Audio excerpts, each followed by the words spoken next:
I was a successful business elite. When I opened my eyes, I found myself back at 18.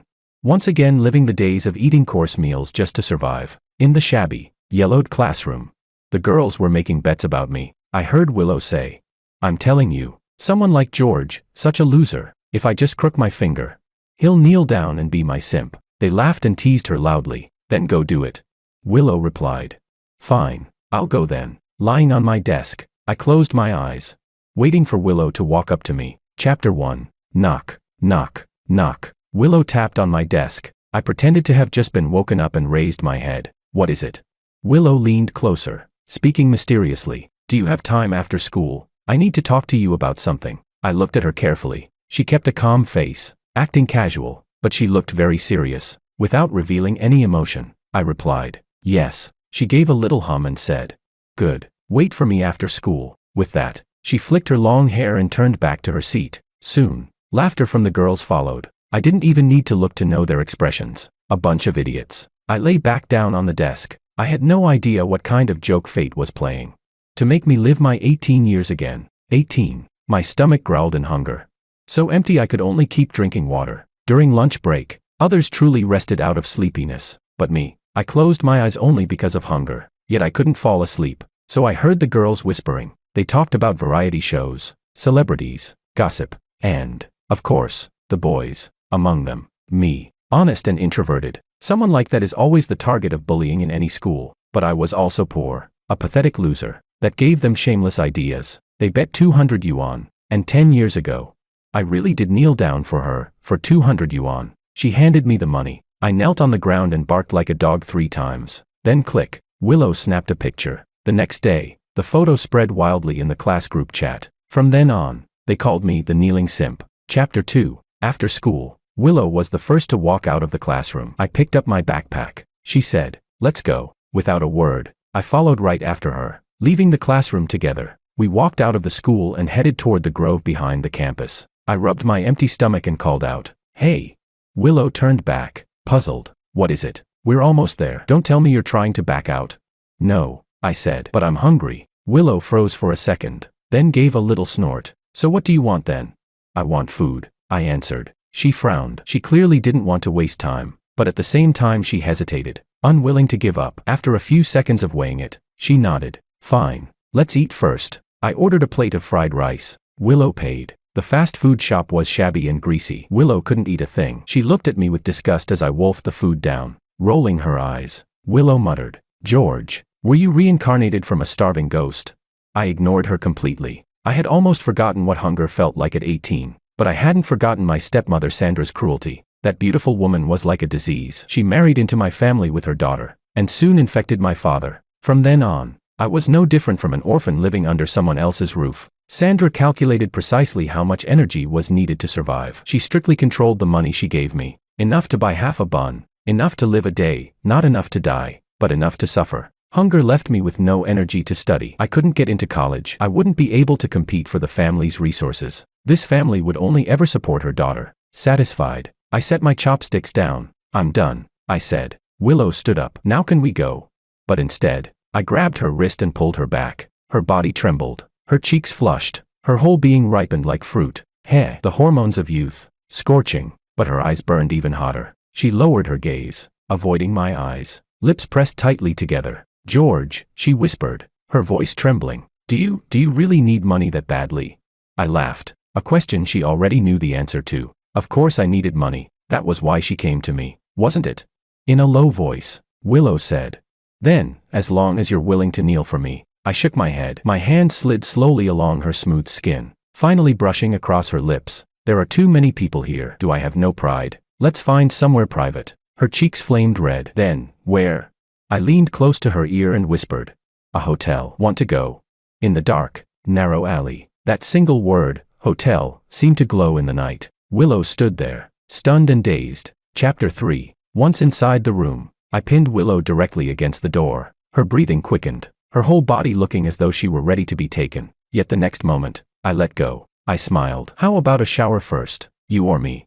Willow snapped back to her senses but, knowingly, said nothing. "Ladies first," I added. "You go." Willow glanced at me shyly, then nodded lightly. The bathroom door closed. I chuckled. Take your time, no rush. Then I opened Willow's backpack and pulled out her camera. Next, I picked up the hotel phone and dialed a number. At check-in, I had noticed a sleazy man at the counter asking if there were any special services. I'd left him a phone number. The call connected. I gave him the room number, hung up, and opened her wallet. A thick stack of cash. Willow was a spoiled rich girl. Her father owned the biggest supermarket in our county. He adored her, completely wrapped around her finger. From childhood, she got everything she wanted. So Willow never lacked money. But I didn't just want her money. I wanted my cut too. Soon, the doorbell rang. Willow had also finished her shower. She stepped out, surprised. Why are the lights off?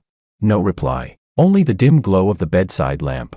And on the bed, a figure was lying there. Willow grew nervous, her voice trembling. George? She walked closer, wrapped in a bathrobe. As she bent down, the robe slipped from her delicate shoulders, exposing the slim, fair line of her back. I licked my teeth in amusement. The silence in the dark was suffocating, until the next moment, the man on the bed flung off the blanket. A strong arm yanked her into his embrace. Willow toppled onto the bed, their bodies pressed together. That was when I flicked on the light. Click. I snapped a photo. Willow's eyes went wide. She was completely stunned. The man roared. What the fuck is this? This isn't what we agreed on. I motioned for him to wait, then waved the camera with a smile at Willow. She finally came back to her senses, screaming. George. One photo. 1,000 yuan, I said. I tossed her wallet onto the bed. The money. I'll take myself. The extra 500. That's my cut. As for the rest, get it from him later. Then, without hesitation, I slung my backpack over my shoulder and walked out. Willow jumped off the bed and chased me into the hallway. Stop, she shouted. George, you bastard. Stop right there. How dare you play me? But in the next second, the men cursed. I already paid. You think you can run? Willow snapped back. Get lost. Refund first, or you're not going anywhere. The two of them scuffled in the hotel corridor, drawing a crowd of onlookers. Truly, a dogfight where no one wins. Chapter 4. At 18, life was unbearably hard for me. Every minute and every second of senior year was precious, leaving me no room to make a living outside. So, when kneeling down and barking like a dog could be exchanged for a month's worth of meals, I accepted the deal, but it cost me my name. The image of me kneeling was forever frozen in her phone. The girls mocked me openly and in secret every day, often asking malicious questions. If a meat bun hits you, why doesn't it ever come back? George? George, why can't you stop eating shit? The boys kept their distance.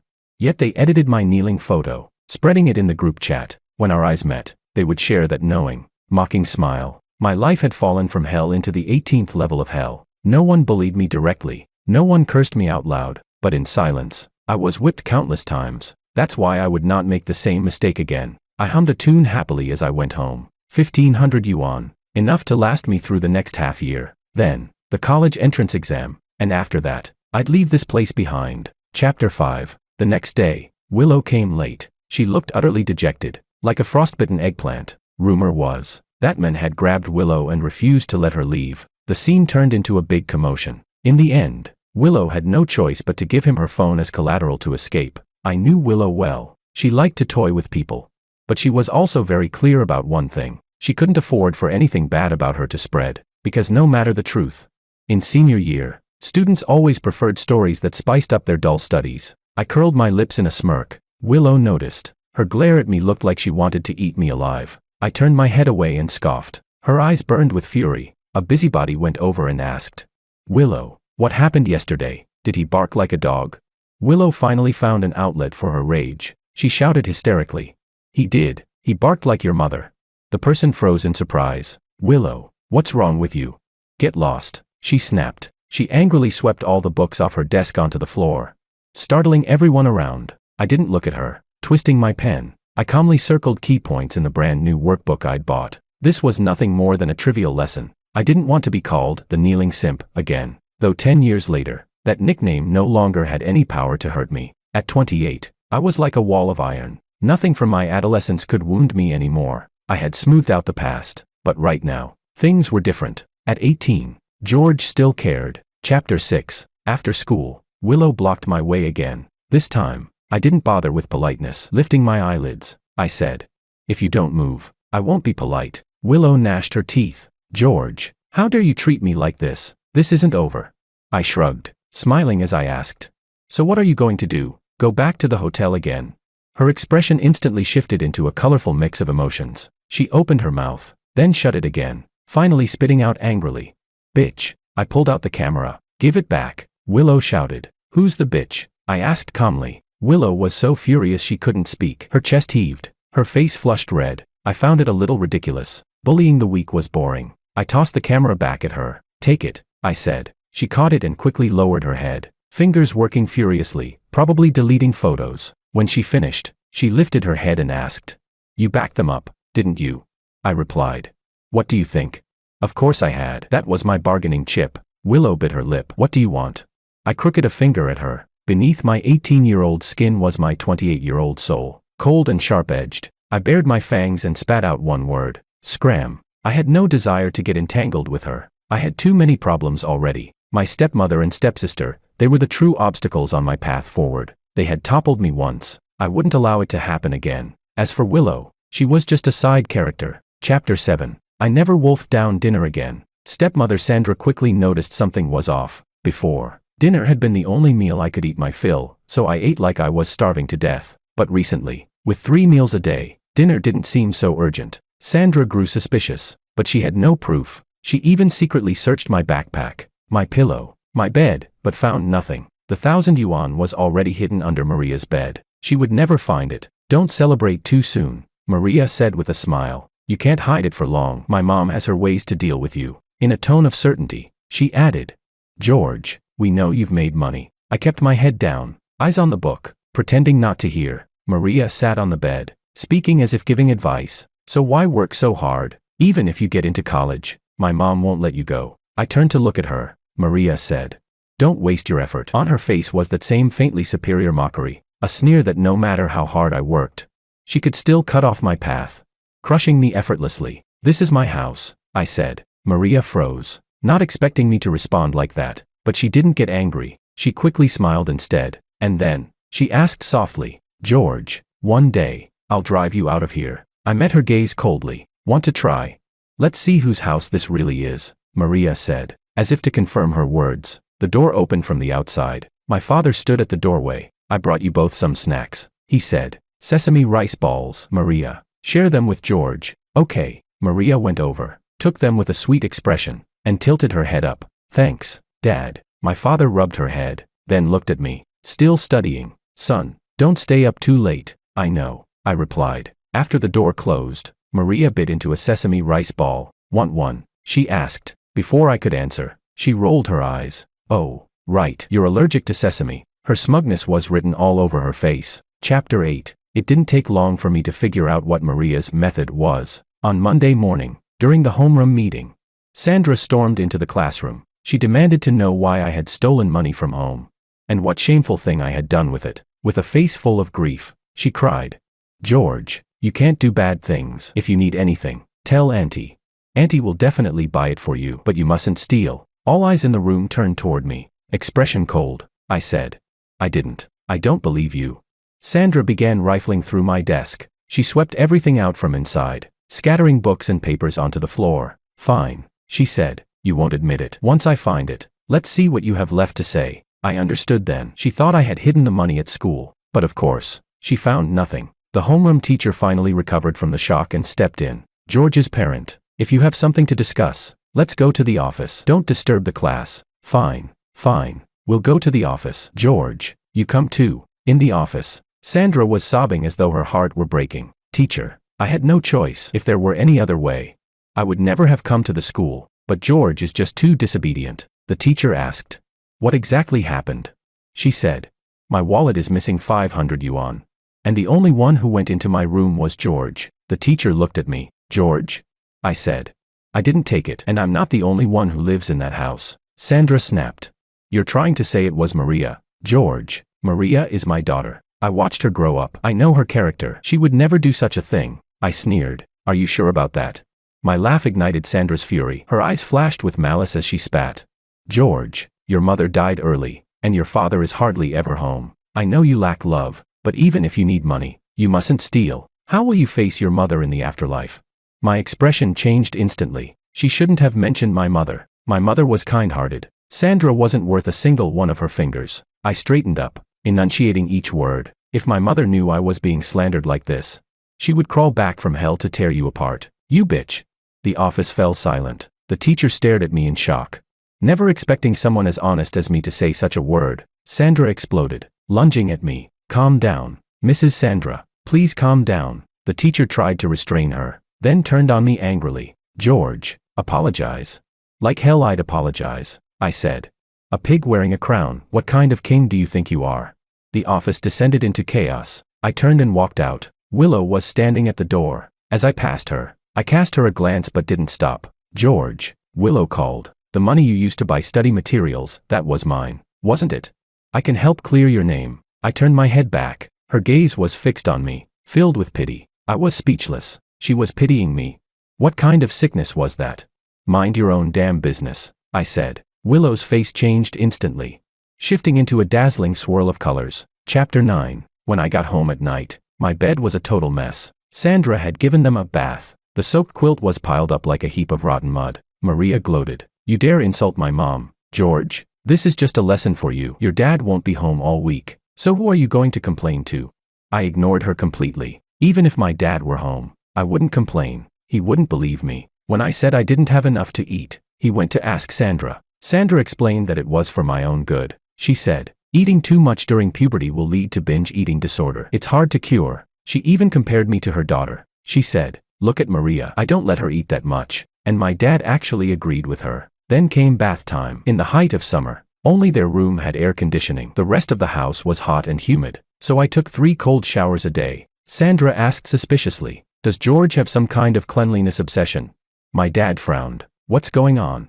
I looked at him, drenched in sweat, but didn't say a word because I knew if I complained about not having air conditioning in my room, he would just say, a calm mind makes the body cool. And if I asked why Maria's room had an air conditioner, the answer would definitely be, Ray's son's tough, Ray's daughter spoiled. So I could only turn into a child who seemed obsessive, picky, silent, and increasingly strange. I was shattered into pieces, and all I could do was endure, sweating it out in the stifling heat, hoping one day to escape this hell. It was supposed to be my dad, yet his entire attention was on Maria. What an irony. Chapter 10. The next day at school, the teacher called me over. I thought she was going to scold me, but instead, she just told me to study hard. She said, Willow already told me, she was the one who lent you the money. She patted me on the shoulder. Just endure it. Everything will be over once the college entrance exam is done. I gave a short reply and went back to class. Willow's eyes followed me. I glanced at her once, then turned away with a blank face. Her expression instantly darkened.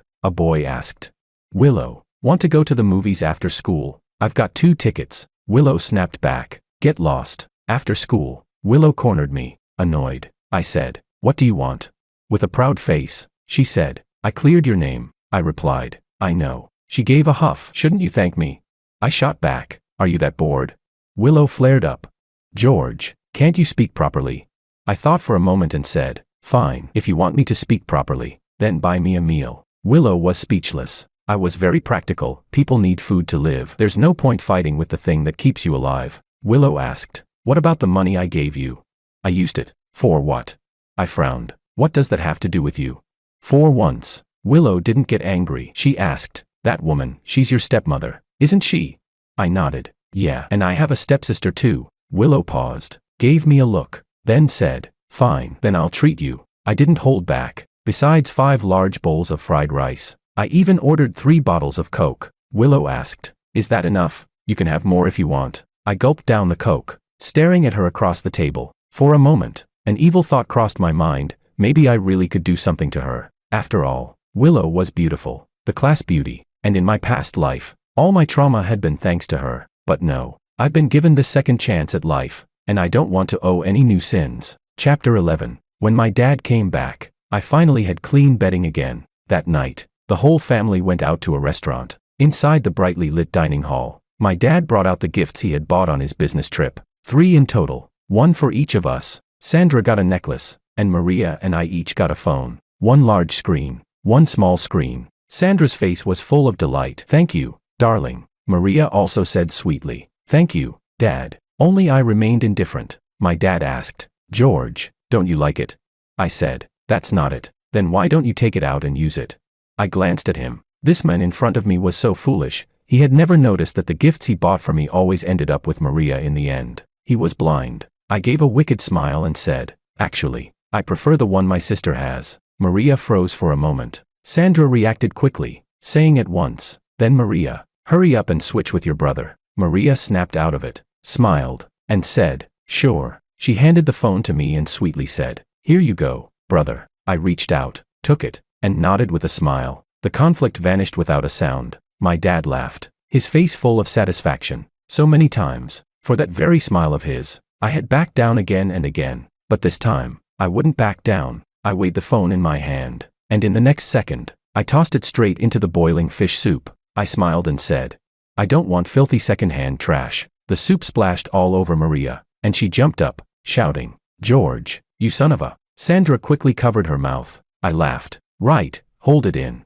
The gentle, obedient honor student isn't supposed to curse. The kind, generous stepmother isn't supposed to curse. The only one allowed to curse is my dad. My dad's face darkened. "George, what are you doing?" "Apologize to Maria." Same old words, over and over. I was bored, annoyed. I answered, "I was talking about you. You don't seem to think anything's dirty." My dad grew furious. He stood up, raising his hand. I laughed, pointed to my face, and said, "Want to hit me? Go ahead. Right here." He wanted to slap me, but he hesitated. Sandra burst into tears right on cue. Her voice choked. "It's my fault. Taking your mother's place. It's normal you hate me. But what did Maria ever do wrong?" Maria cried too, sobbing, "Brother, please don't be angry." Finally, my dad hardened his heart, brought his hand down, and roared. I said, "Apologize." Smack, a loud slap, but it didn't land on my face. My dad froze. Maria gasped, "Willow, what are you doing here?" Willow was covering her cheek, standing in front of me. After a brief shock, I came back to my senses and shoved her aside. "This girl meddled too much," I said. "You're not family. Why eat at the same table?" Hypocrite. Then I turned and walked away. Chapter 12. Willow followed behind me. She was like a clingy shadow. I asked, "Why are you following me?" Willow said, "Nothing," I replied. "Then get lost." Willow's face turned pale with humiliation. Of course, she had always been treated like a princess, but only with me did she taste defeat, and she couldn't stand it. "George," she said, "can't you speak properly?" Of course I could, but why should I speak politely to her? She had humiliated me. I had fallen into the 18th level of hell, and in this life, she had planned to do it again. I said, "Don't tell me you think that just because you explained things to the teacher for me, and even took a slap in my place, I should be grateful." I laughed. Willow, stop trying to bargain with me. She was delusional if she thought such belated kindness could buy my forgiveness. I wouldn't accept it. I walked forward alone. Behind me came Willow's voice, shouting, "You did it on purpose."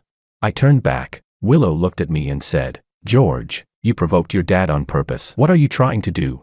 I had to admit, she was smart. I said, "This is my business." Willow pressed her lips together and said, "I just wanted to help you." I replied, "No need." Indeed, there was no need. My life belonged to me, and I would help myself. Chapter 13. I moved into the school dormitory. Because I refused to apologize to Sandra and Maria, my dad said that if I didn't apologize, I wasn't allowed to come back home. In that case, I smiled and said, "I'll move out." My dad was stunned. I continued, "I'll live in the dorm." Sandra rushed out of her room. "George, don't be impulsive. The college entrance exam is almost here. If you stay in the dorm now, you definitely won't get enough rest." Yes, the exam was approaching. She didn't dare let me move out. Moving out meant breaking free from her control. She wanted to keep me firmly in her grip. "If I don't move out, then only one person can stay in this house," I said. "It's either me or Maria." "Dad, you choose one." My dad was completely shocked, staring in disbelief. "George, you..." "Yes." How could I suddenly become so unreasonable?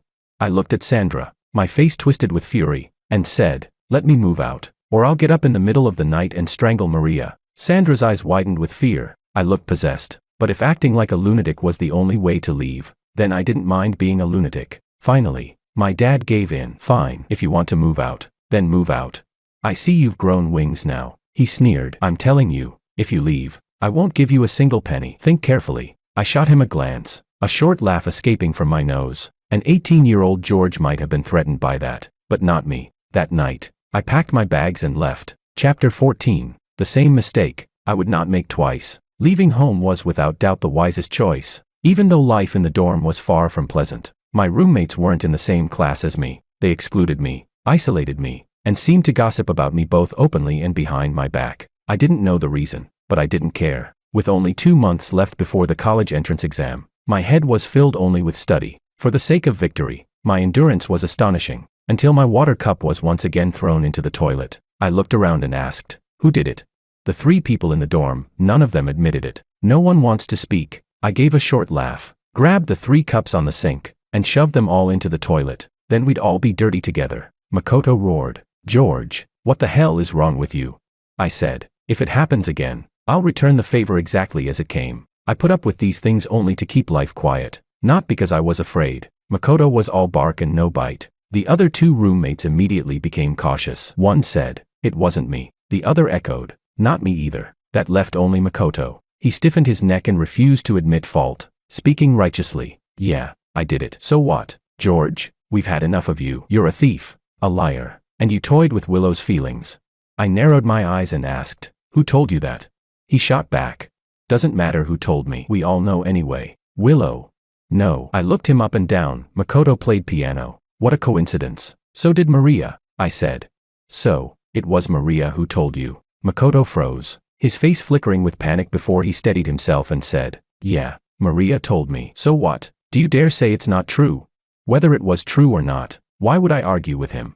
I would only confront Maria. If she dared to slander me, I wouldn't let it go. Chapter 15. In this world, the one I hated most was Maria. I hated her casual cruelty, her calm and airy malice. At home, once the door was closed, she mocked me without restraint, belittled me, stabbed at me with words, sneered at me, but I would no longer accept it. The next day, I poured an entire bucket of red paint over Maria's head. My dear sister, I said cheerfully, welcome to being a drowned rat. Silence. Nothing but silence. In a class of 40, it was as if someone had pressed the pause button. 1 second, 2 seconds, 3 seconds, and then came the screams. Maria clutched her face and screamed hysterically. Her classmates surrounded her, but none of them dared to touch me. Bang. I threw the paint bucket on the ground and turned away. For the first time, I felt genuine happiness from the bottom of my heart. Since being reborn, this was the happiest moment, until I saw Willow, that haunting shadow, never leaving. She said, you shouldn't have done that. She's your sister. Bullying a girl is wrong. I sneered. What do you know? She still wanted to play the good person. She didn't know what I had endured in the dorm. She didn't know what I had endured at home, and I would never just let it go. Chapter 16. As expected, I was called to the teacher's office. She told me to write a self-reflection. I raised an eyebrow. Not calling my parents?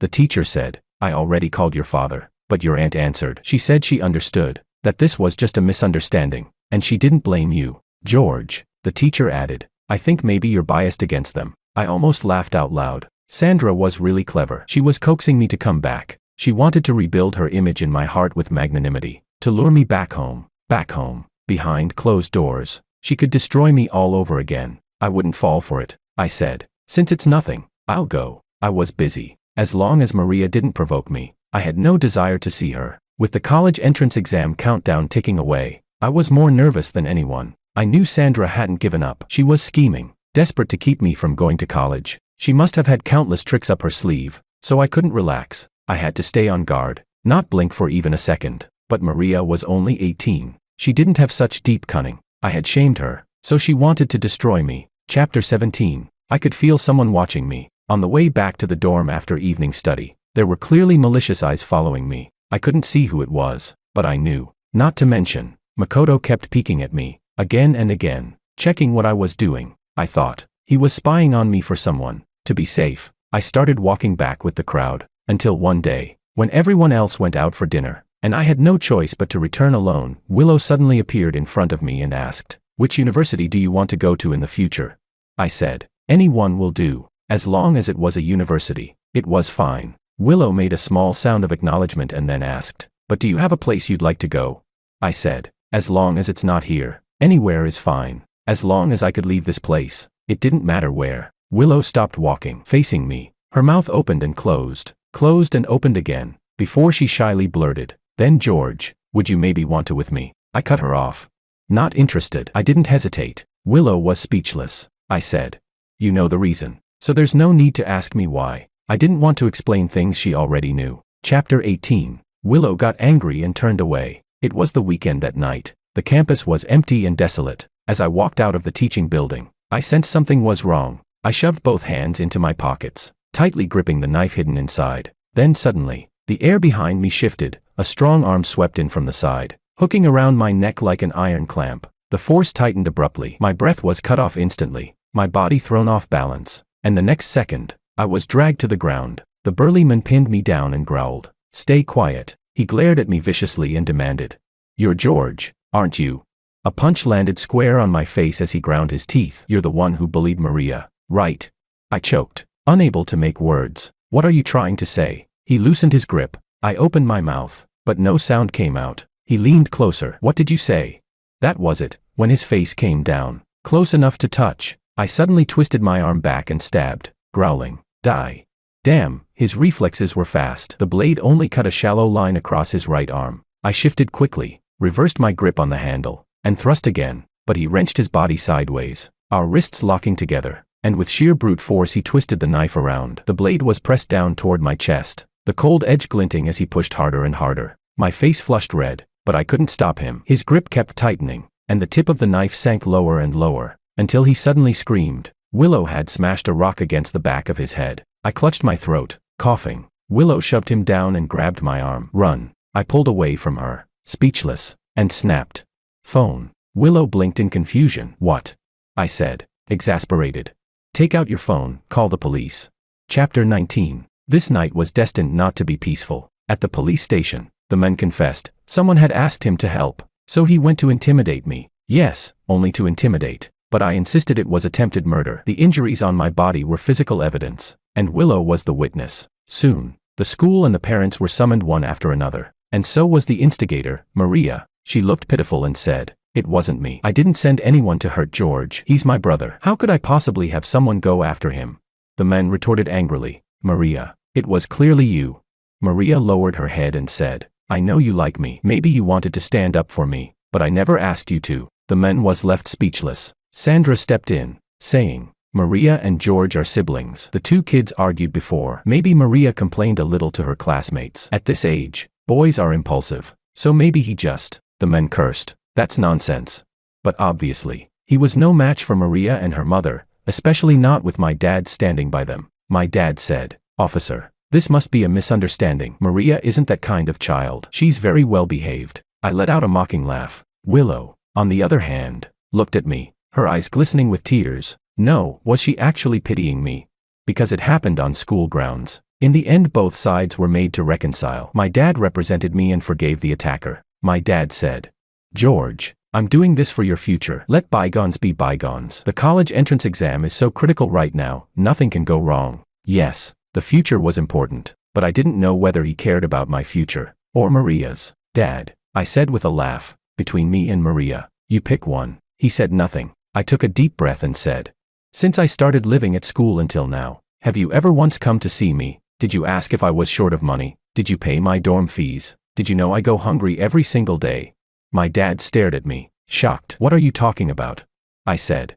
"See, you don't know anything." I spread my hands. "So, you already made your choice long ago. At 28, I chose to reconcile with myself. I told myself I lacked nothing, that maybe I should forgive my father. So I returned to my hometown. I returned home. I thought that in the 10 years I'd been gone, he would have missed me, worried for me, just a little, enough to make him look worn and aged. But the truth was different. He and Sandra walked back from the market together, hand in hand, chatting and laughing like the most loving couple. I passed right by them. My dad, he didn't recognize me. Ha ha ha. He didn't recognize me. How laughable. So I had long since stopped expecting him to do anything for me. Chapter 20. June. 1 week left until the college entrance exam. I moved out of the dorm and found a nearby hotel. I didn't tell anyone, but somehow, Willow sniffed me out and came anyway. She asked, "Why are you staying in a hotel?" I frowned and said, "Don't you think you're a little too curious about my life?" Willow hesitated, then turned her eyes away. "No, I just think you're pitiful." Overflowing sympathy. So I said, "Since you think I'm pitiful, then lend me another 20,000. Willow was speechless. With resentment, she pulled out her wallet and said, "Here." I clutched the money tightly. Now we were even, I thought. The 200 from my past life had worsened my 18 years, 10 years, 100-fold interest. Now Willow and I were even. I no longer hated her. I didn't even hate my dad anymore. As I walked out of the exam hall, the blazing sun cast its lingering heat on him and Sandra. Sandra held Maria in her arms, asking her questions with patience. He looked at me. I stood right in front of him. He opened his mouth and finally said, "Come home." I asked, "Where is my home?"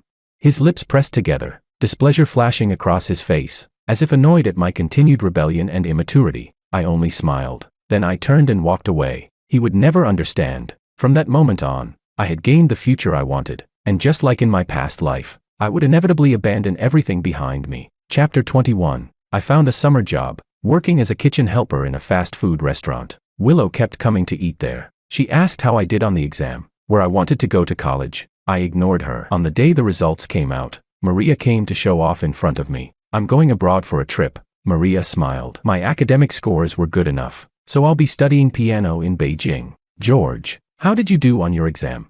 I said. "Take a guess." Maria's expression darkened, but she quickly recovered. She said, "Even if you did well, it's useless. Can you earn enough for tuition and living expenses just by working 2 months?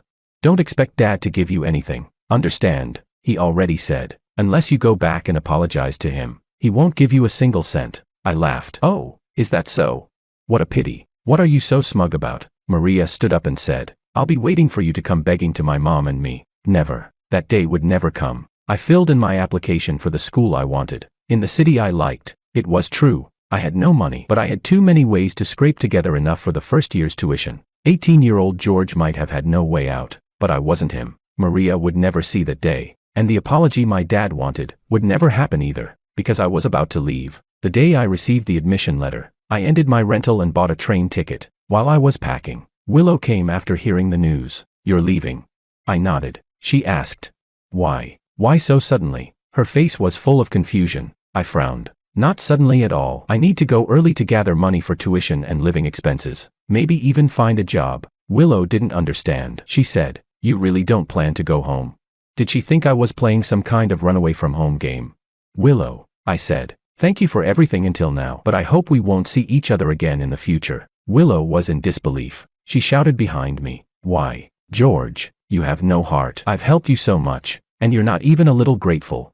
I turned to look at her. Maybe Willow felt she was wronged. After all, in this life she hadn't really done anything. She had even saved my life. I said, "But Willow, your kindness is something I can't repay, and since I can't repay it, then let's just leave it unpaid." Willow was left speechless. Chapter 22. 10 years ago, on the eve of the college entrance exam, Sandra deliberately locked me in the bathroom. I shouted for a long time, but no one came. Later, I smashed the bathroom window and climbed out from the 3rd floor. The glass cut open my fingers, and during the exam, blood mixed with the ink stained the test paper. As expected, I failed, and I had no chance to start over again. That night, my dad and Sandra discussed in the living room what to do with me. My dad said I was too young. Sandra said that hair salons were making good money at the time. Maria sat in her room eating watermelon. She said, "When you learn the trade in the future, my mom and I will come to your shop." I turned to look at her. Watermelon juice stained her lips, making her look like a demon. She wanted to eat me alive, bit by bit, swallow me whole, but I refused to accept it. The grievances I had endured for years exploded at that moment. I rushed over, slapped her across the face, and pressed down on her neck, choking her with all my strength. Maria screamed. I was knocked to the ground with a punch. Sandra held her and comforted her. My dad roared, "George, what madness is this?" Yes, I had gone mad. If I stayed any longer, I would truly go insane. So I could only escape. With my ID card and a few hundred yuan, I boarded a southbound train. I started as a dishwasher, in a cramped rental room in a migrant village. I kept all I owned. I locked the door, pressed a wardrobe against it, and hid a kitchen knife under my pillow. I never dared to sleep deeply, never dared to fall sick, like he was doing it on purpose. The old man next door always turned his TV up to the maximum volume at night. The moans of women and the heavy panting of men overlapped again and again. I lay there with my eyes open, listening on repeat. The cockroaches in the south were shockingly huge. In the filthy, modeled bathroom, they were always crawling. I swore I would not rot away like them. Finally, I saved enough money to enroll myself in a training course. Since childhood, I had had a sharp instinct for numbers. I loved math. There were no ambiguous words, only cold numbers. Right and wrong always had one clear answer. I immersed myself greedily in the world built by numbers, absorbing every formula. So hungry, it was like I was suffocating. I didn't dare to stop. Then, I passed the exams. I left the migrant village. I found a proper job. The company was small, with many illegal practices, but I was still grateful. Grateful that they gave me a chance. Even if I earned the lowest salary, I didn't care. I had no diploma, I needed experience. I cherished every opportunity. I was still hungry, but I no longer felt it was suffering. I studied, took exams, worked. I buried myself in tasks every day, not daring to pause for even a single day. Finally, in the second year, I became a financial supervisor. In the third year, I switched to a bigger company. In the fourth year, I earned my first 100,000. In the fifth year, I changed jobs again, gained the chance to study abroad, and my salary rose from 100,000 to 300,000. The fifth year, the sixth, the seventh. By the 10th year, finally, I bought a house, bought a car. One afternoon, I ordered myself a cup of coffee and sat there leisurely. The bitter taste of coffee stung my tongue. I drank it all in one gulp, then quickly ran to the bathroom and vomited until nothing was left. But I was overjoyed. I laughed while I vomited. In the end, I wiped my mouth clean and walked back home. So how could I ever want someone else's salvation? Countless times, I had saved myself from fire and water. Chapter 23. After university started, I found a tutoring job. The boy was very smart, with excellent grades. On his birthday, he invited me to join the celebration. I brought him a gift. 17 and 18-year-old boys and girls filled the room, chatting and laughing, sharing their dreams, envisioning bright futures. I sipped my tea quietly, watching, and I thought, this was nice. The tea was a little bitter, but my stomach wasn't ruined. It could handle it. University was good too. The youth and future I had lost, I was slowly picking up again, piece by piece. Even though I had already achieved worldly success, I still regretted it, regretted everything 18-year-old George had lost. On the way back to school, Willow called me. I answered. Across an entire Pacific Ocean. It should have been noon for her. I could hear the noisy background of the call. George. Willow's voice came through. She said, "Happy birthday." I said, "International calls are expensive. If that's all, hang up." Willow ground her teeth. "Go to hell." I laughed out loud. In my past life, I never saw Willow again, but I hated her all my life, cursing her never to die well. Even though I knew my curse had no power, that she would surely live happily in some corner of the world. I still hated her, but at this moment, I took back that hatred. I said, "You know what, Willow?" I said, "In the future, I'll be a renowned business elite." Willow snorted, "Liar." But then, in a softer voice, she said, "You will, George, you will succeed." Of course, I would succeed. Past, present, and future, I would succeed. I never went back home again. Even after I became successful again, I didn't return. My dad called me, but I always gave the same reply: "I'm busy. I need to earn money. I need to live." Eventually, he lost his temper and shouted, "Is money the only thing in your eyes?" "Yes." Over the phone, I said, "All I see is money. Just like this call, you only made it to ask me for money." My dad froze. Then, click, I hung up. He thought I didn't know, but I knew everything. I knew Maria had cut her hand by accident, that she could no longer play piano. Maria, missing a finger, became the greatest resentful woman in the world. She lashed out at everyone indiscriminately. My dad and Sandra had countless fights, but I felt no sympathy. They were the wife and daughter he had chosen. He should bear it himself. Each of us has to pay for our own life. So, blessings.